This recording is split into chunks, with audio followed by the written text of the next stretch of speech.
सरगुजा जिले का सीतापुर विधानसभा, जहां आजादी के बाद से अब तक भाजपा चुनाव नहीं जीत सकी है, बल्कि सीतापुर क्षेत्र के लोगों ने 2 निर्दलीय को चुनाव जिताकर विधानसभा भेज दिया।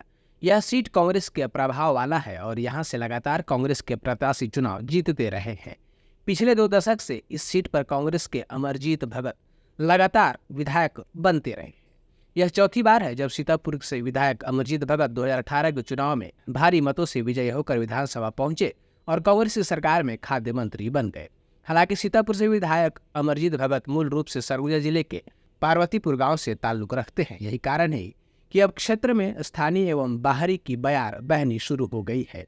सीतापुर जनपद पंचायत से अध्यक्ष एवं कांग्रेसी नेत्री शांति देवी ने सीतापुर विधानसभा क्षेत्र से दावेदारी प्रस्तुत करते हुए बाकायदे सरगुजा प्रेस क्लब में पत्रकार वार्ता कर चुनाव लड़ने की इच्छा जाहिर की है।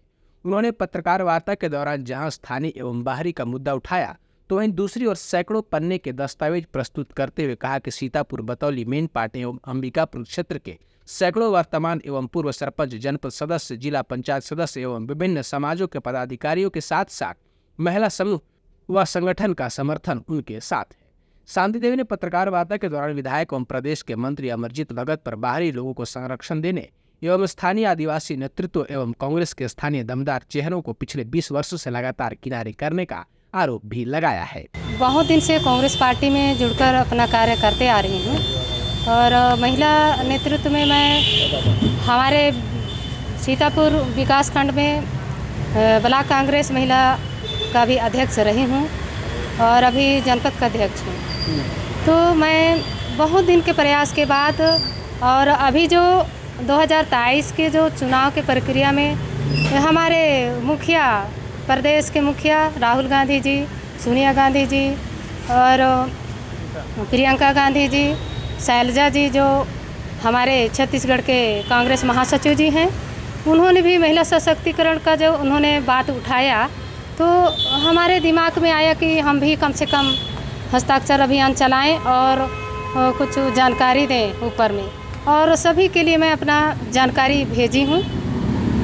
और अपना जो हमारे सीतापुर विधानसभा क्षेत्र में अभी बाहरी विधायक को नहीं चाह रहे हैं और यहाँ स्थानीय विधायक को चाह रहे हैं, और सबसे ज़्यादा महिला प्रतिनिधित्व कभी शुरू से ही मौका नहीं मिला था, तो अब महिलाओं को प्रतिनिधित्व करने का हम लोग प्रयास कर रहे हैं, मांग कर रहे हैं। मैं जहाँ जहाँ गई सरपंचों से मिली और पटेल से मिली, बीडीसी लोगों से मिली, जनपद सदस्यों से मिली, पुराना नया सभी से मिली, तो उनका भी कहना था कि बहुत दिन से मैंने कि हाँ पुरुषों का ही सीट आता रहा, तो एक बार कम से कम महिला सशक्तिकरण के हिसाब से आपको मौका मिलना चाहिए, इस टाइप का बोल के उन्होंने मेरे लिए समर्थन दिया। क्या लगता? देखिए, हम तो प्रयास में जुटे हुए हैं, अपना मांग रखे हैं। अगर उन्होंने अगर महिलाओं को नहीं दिया टिकट, तो हम अपना जो सारों आदिवासी समाज, हमारे जितने भी पिछड़े समाज के लोग हैं, सब मिल के अपना, अगर अमरजीत भगत को टिकट दिया जाता है तो हम अपना प्रयास करेंगे कि क्षेत्र में किसको हम स्थान दें, हमारा प्रयास है। हालांकि यह कोई पहली बार नहीं है जब सीतापुर विधानसभा क्षेत्र से स्थानीय को टिकट देने की मांग की जा रही है। 2018 के चुनाव में भी क्षेत्र के आदिवासी नेताओं एवं पिछड़े वर्ग के नेताओं ने बाकायदे सीतापुर से रैली निकालकर तत्कालीन नेता प्रतिपक्ष टी.एस. सिंहदेव के पास पहुंचकर स्थानीय आदिवासी को टिकट देने की मांग की थी। एक बार फिर से सीतापुर, बतौली, मेन पाटी एवं अंबिकापुर ग्रामीण क्षेत्र के आदिवासी नेताओं ने एकजुटता के साथ अपनी दावेदारी पेश की है। बताया जा रहा है कि सीतापुर विधानसभा क्षेत्र के आदिवासी नेताओं के प्रमुख चेहरों में फूलसाय लकड़ा, मनसुखराम, अनिल निराला, शिव भरोस बेग, बलदमीना तिर्की, निवासी कुजूर, प्रेमदान कुजूर, मानसाय, अनिमा किरकेट्टा, बिगन राम, संत बहाल पैकरा, अजर साय जैसे नेताओं ने जो आदिवासी समाज में अपनी पहुंच एवं ताकत रखते हैं, सभी ने वर्तमान में स्थानीय को टिकट देने के लिए एकजुटता दिखाई है और शांति देवी के नाम के साथ सभी समर्थन में है। बताया जा रहा है कि इन नेताओं में सभी चुनाव के दौरान अपनी अपनी दावेदारी प्रस्तुत करेंगे। यदि इनमें से किसी को टिकट नहीं मिला तो सभी एक दूसरे के साथ एकजुटता के साथ चुनाव लड़ेंगे। हालांकि एकजुटता कब तक बनी रहेगी यह तो चुनाव में समझ में आएगा। इस पूरे मामले में खाद्य मंत्री अमरजीत भगत ने कहा है कि लोकतंत्र में सबको टिकट मांगने का अधिकार है। आदिवासी वर्ग के लोग यह सपना देख रहे हैं, यह बड़ी बात है कि वो चुनाव के लिए चुनाव लड़े पार्टी टिकट का मांग करे, लेकिन पार्टी गाइडलाइन और अनुशासन के दायरे में रहकर पार्टी का टिकट प्रेस कॉन्फ्रेंस करके कोई मांगता है, मैं पहली बार देखा हूँ। और मैं सबको बहुत साधुवाद देता हूँ। ये तो जागरूक समाज का एक उदाहरण है कि लोग सपना यहाँ तक देखते हैं। प्रजातंत्र राज्य में ही ये संभव है कि कोई भी कहीं से टिकट मांग सकता है, कोई भी कहीं से चुनाव लड़ सकता है। प्रधानमंत्री जी रहने वाले गुजरात के हैं, आ करके कहाँ से चुनाव लड़ते हैं? बनारस से। तो बाहरी उनको हटाना चाहिए वहाँ से। ठीक उसी प्रकार और कई नेता हैं जो अपने क्षेत्र से बाहर भी जा कर के चुनाव लड़ते हैं। ये तो पार्टी का लुकआउट है, पार्टी का दृष्टिकोण है, किसको कहाँ से लड़ाएगी। मेरे मित्र लोग, मेरे शुभचिंतक लोग मेरी क्षमता को बढ़ाते हैं और किसी का क्षमता बढ़ाना कोई गलत काम नहीं है। अगर आप मुझे मजबूत कर रहे हैं तो आप मेरे शुभचिंतक हैं। और जो बात है तो पुरानी है।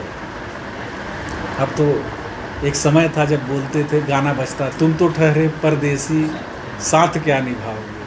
आजकल गाना बजता है कि परदेसी परदेसी हमें छोड़कर जाना नहीं। तो ये तो समय समय की बात है। हालांकि इस चौथे कार्यकाल में अमरजीत भगत की स्थिति क्षेत्र में बहुत अच्छी नहीं है। बतौली के चिरगा के मामले में उनका सिरदर्द पहले ही बढ़ा रखा है। मैनपाट के तराई क्षेत्रों में शुरू होने वाले एक और खदान का विरोध भी शुरू हो गया है। वहीं उनके नजदीकी लोगों के जमीन घोटाले में शामिल होने एवं बाहरी लोगों का सीतापुर क्षेत्र में बढ़ते प्रभाव को लेकर भी क्षेत्र में नाराजगी है। इसके बावजूद क्षेत्र में भाजपा के पास कोई दमदार चेहरा नहीं होने के लाभ अमरजीत भगत को मिलता रहा है। यही कारण है कि अमरजीत भगत लगातार चुनाव जीतते रहे हैं। इन सब का बावजूद इस बात को कभी नहीं भुलाया जा सकता कि कांग्रेस के प्रभाव वाले इसी सीट ने 2 निर्दलीयों को भी चुनाव जिताकर विधानसभा तक पहुंचाया है। ऐसी परिस्थिति में जबकि आदिवासी वर्ग वर्तमान में अमरजीत भगत से खासा नाराज है, आगामी चुनाव में कैसे सबको लेकर चलेंगे और चुनाव में जीत का परचम लहराएंगे, यह बड़ा ही कठिन समय है। आदिवासी समाज में हिंदू उरांव एवं ईसाई उरांव दोनों खेमे में इस समय अमरजीत भगत को लेकर नाराजगी है।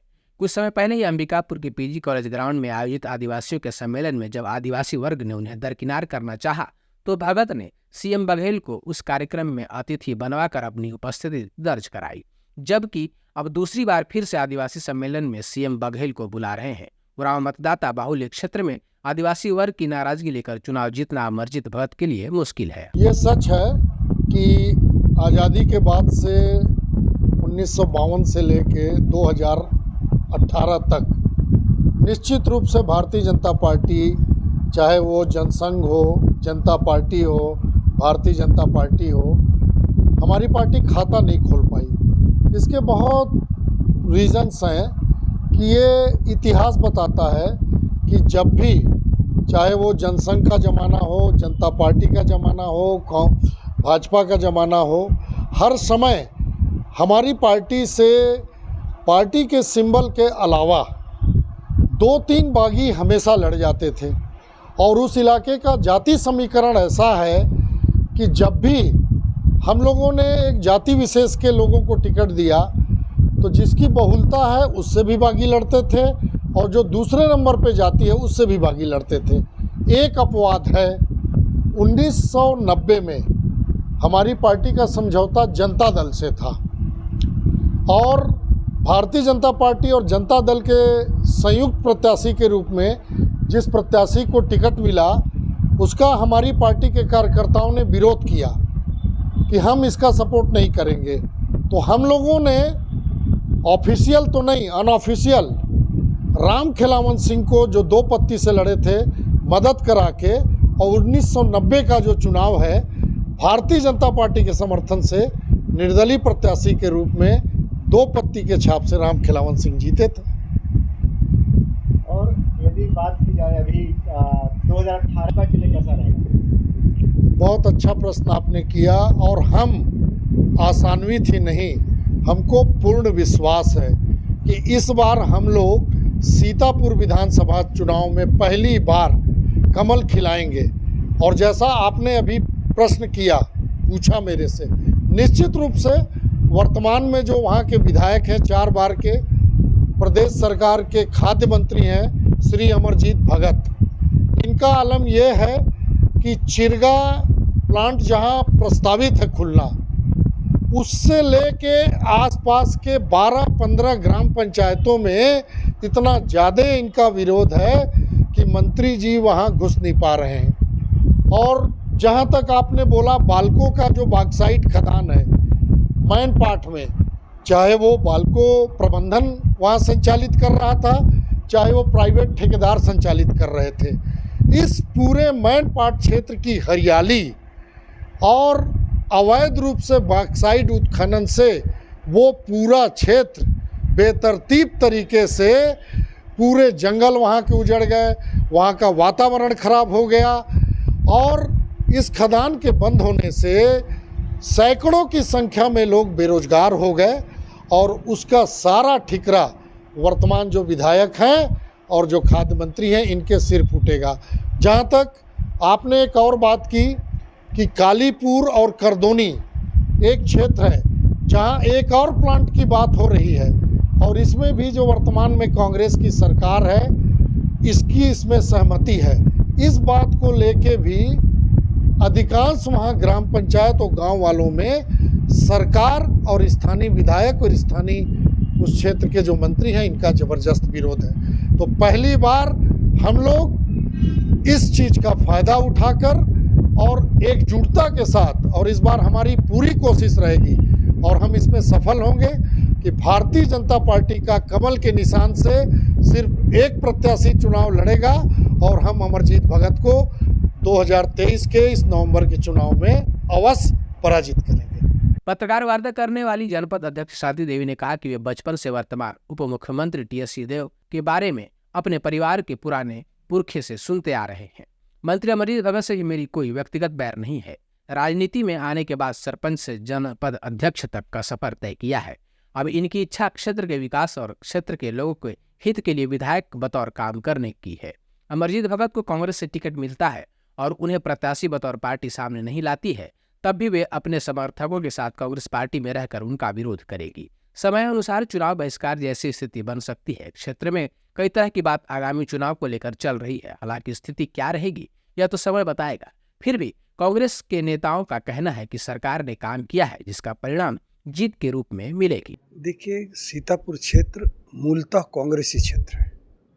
वहाँ के लोगों ने हमेशा कांग्रेस की रीति और नीति पर विश्वास किया है और वर्तमान में भी यही स्थिति है। बहुत सारी घटनाएं घटती हैं, आती हैं, जाती हैं, लेकिन सीतापुर क्षेत्र में इन सब चीज़ों का कोई प्रभाव नहीं पड़ता। अभी भी बहुत, जैसे चिरगा वाली बात आई और भी बात आई, लेकिन जो वहाँ के मूल निवासी हैं, जो सीतापुर क्षेत्र के नागरिक हैं, उन्हें इस बात से कोई फ़र्क नहीं पड़ता है कि वो चूँकि इतना अधिक विश्वास करते हैं कांग्रेस की रीति और नीति पर, कांग्रेस की अवधारणा पर, कांग्रेस का जो सिद्धांत है उन पे, कि उस पर इन सब चीज़ों का कोई प्रभाव न पड़ते हुए जो परंपरागत रूप से जो कांग्रेस की स्थिति रही है, वर्तमान में भी वही स्थिति रहेगी। और आज की स्थिति, जो सरकार की जो नीतियां हैं, सरकार ने जो नई नई योजनाएं बनाई हैं, उस योजनाओं से और जनता का रुझान कांग्रेस की तरफ बढ़ा है। उसका जो प्रतिफल है वो भी सीतापुर क्षेत्र को मिलेगा। हर क्षेत्रों को मिल रहा है, सीतापुर क्षेत्र को भी मिलेगा। और सीतापुर क्षेत्र की जनता ने वर्तमान जो स्थिति है और पहले की स्थिति, विकास तो हुआ है, इस बात से नकारा नहीं जा सकता छत्तीसगढ़ के किसी क्षेत्र में कि उसका विकास नहीं हुआ। इस विकास का परिणाम वोट के रूप में सीतापुर क्षेत्र की जनता कांग्रेस के पक्ष में देगी। जातिगत फैक्टर्स भी है वहाँ? जातिगत फैक्टर, नई कोई जाति नहीं आई है, नई कोई जाति सीतापुर में पैदा नहीं हुई है, ना कोई माइग्रेट होकर नई जाति आई है कि जिससे जातिगत कोई प्रभाव। इसी जाति के लोग, इसी संप्रदाय के लोग, इसी तरह के लोग वहाँ पहले भी थे और आज भी हैं। और जो भारतीय जनता पार्टी के लोग जो जातिगत बात करते हैं, जो सांप्रदायिक बात करते हैं, सीतापुर की जनता उससे का सोच उससे बहुत ऊपर है, इसलिए इन चीज़ों का उसके ऊपर कोई प्रभाव नहीं पड़ता है। और सीतापुर की जनता जैसे पहले आशीर्वाद देती थी कांग्रेस को, आज भी आशीर्वाद देगी और इस बार और अधिक मतों से कांग्रेस के प्रत्याशी वहाँ से जीतेगी। सीतापुर से लगातार 4 बार विधायक हैं अमरजीत भगत जी, क्या चुनाव पर? नहीं, देखिए, जो जो बातें आप कह रहे हैं वो किसी व्यक्ति के द्वारा नहीं की गई हैं, किसी विधायक के द्वारा नहीं की गई हैं। ये जो बातें हैं ये जन सामान्य का जो निर्णय है, जैसे कॉलेज के ट्रांसफ़र का निर्णय, ये सारे निर्णय, चिरगा की जो बात है, ये एक सामाजिक बातें हैं, सामाजिक अवधारणा है। समाज के लोग आपस में ये बातें कर रहे हैं, समाज के लोग, कुछ लोग ये चाह रहे हैं, कुछ लोग वो चाह रहे हैं। इस तरह उसका प्रभाव चुनाव पर पड़े ऐसा कुछ नहीं है। रही बात एंटी कैम्पेन्सी की, तो दो तरह की कैम्पेन्सी जाती है। एक तो यदि किसी व्यक्ति ने अच्छा काम अपने क्षेत्र में किया है तो उसके प्लस जाता है, यदि उसने काम नहीं किया है तो उसके माइनस जाता है। ये कोई बात नहीं है कि यदि कोई 10 साल तक 20 साल तक विधायक रहा है तो उसके खिलाफ एंटी कैम्पेन्सी हो, उसके पक्ष में भी हो सकती है कैम्पेन्सी। वो भी हो सकता है कि उसके पक्ष में लोगों ने उससे अच्छा काम किया हो। और हमने तो देखा है कि क्या अंबिकापुर क्या सीतापुर, जो जीत का जो अंतर है वो बढ़ा ही है। यदि एंटी कैम्पेन्सी होती तो ना अंबिकापुर के लोगों का, विधायक जी का मत बढ़ते, ना सीतापुर के विधायक के। सीतापुर और अंबिकापुर के विधायक के जो पिछले चुनाव से क्रमशः मतों की संख्या बढ़ती जा रही है। इसका मतलब है कि जनता का रुझान अपने जनप्रतिनिधि के प्रति बढ़ रहा है। 2018 सीटें आने का है। देखिए, ऐसी कोई नई स्थिति नहीं बनी है जिससे सीटें घटे। पिछली बार भी भाजपा का दावा था कि वो 70 पार करके जाएंगे।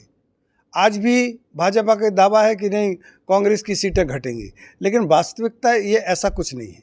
कोई सीट, क्योंकि ऐसा क्या कारण है, सरकार ने अच्छी अच्छी योजनाएं दी हैं, जनप्रतिनिधियों ने कार्य किया है, तो इन परिस्थितियों में सीटों के घटने का कोई सवाल नहीं उठता।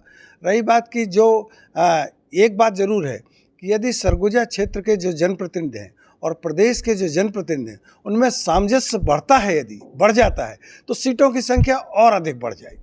ये एक सत्य है, क्योंकि उनके सामंजस्य का मूल चुनाव परिणाम में आने वाला है।